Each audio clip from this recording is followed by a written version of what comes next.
Ainsi, en 2006, le Mitsubishi Pajero de 4e génération a tout d'un dinosaure, ne serait-ce que par sa nature même, de 4x4 pur et dur dans un monde de SUV. À tel point que la marque O3 Diamant a décidé de mettre fin au modèle dès cette année et de ne pas lui donner de remplaçant. Alors va-t-il laisser un trou béant dans le marché automobile français? C'est ce que nous avons voulu savoir en prenant le volant une dernière fois sous le soleil de Calvi, en Corse. Le Pajero, c'est d'abord un gros bébé long de 4,90 m avec sa roue de secours sur le coffre et haut de 1,89 m avec ses barres de toit. Et il affiche pas moins de 2375 kg sur la balance. Un profil de boxeur poids lourd donc, qui lui permet d'emmener jusqu'à 7 personnes à son bord, mais qui a besoin d'une sérieuse cavalerie sous le capot pour se déplacer.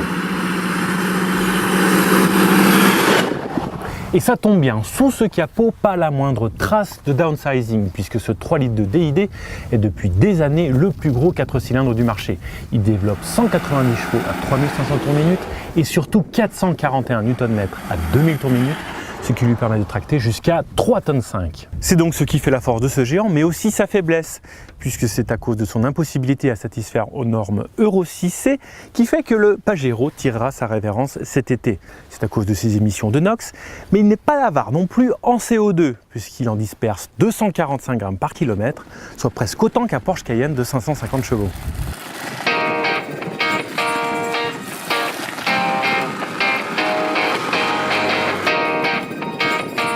À l'intérieur, le Mitsubishi Pajero peine aussi à cacher son âge, avec une planche de bord au dessin un peu ringard et à la finition approximative à certains endroits. Même constat côté équipement, d'accord, on peut avoir des feux xénon, un écran tactile, une sono à 12 haut-parleurs ou encore une caméra de recul, mais sinon côté sécurité, c'est le désert. Pas d'alerte d'angle mort, pas de maintien dans la voie, ni de régulateur de vitesse adaptatif. Mais s'il y a pourtant une chose que le Pajero sait toujours faire, et même très bien, c'est sortir des sentiers battus avec ses 20 cm de garde au sol, lui permettant de traverser des guiers de 70 cm, monter des pentes à 35 degrés et franchir des dévers à 45 degrés. Il peut littéralement grimper aux arbres.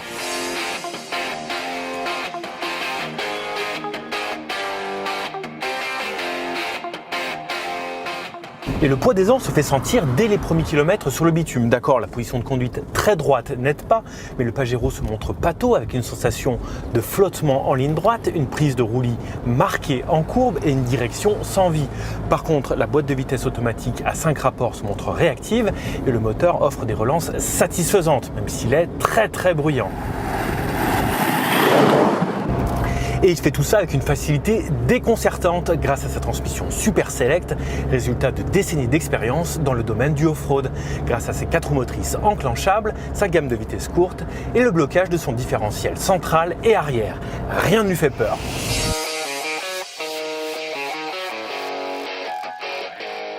Le Pajero a-t-il donc toujours sa place sur le marché automobile de 2018 ? Difficile à dire, cela reste un véhicule très spécialisé, largement meilleur en tout terrain que n'importe quel SUV, mais sans en avoir la polyvalence sur la route. Le coup de grâce final vient du malus, puisqu'il écope de la peine maximale de 10 500 €, ce qui gonfle le prix de notre version d'essai à la finition haut de gamme à plus de 65 000 €.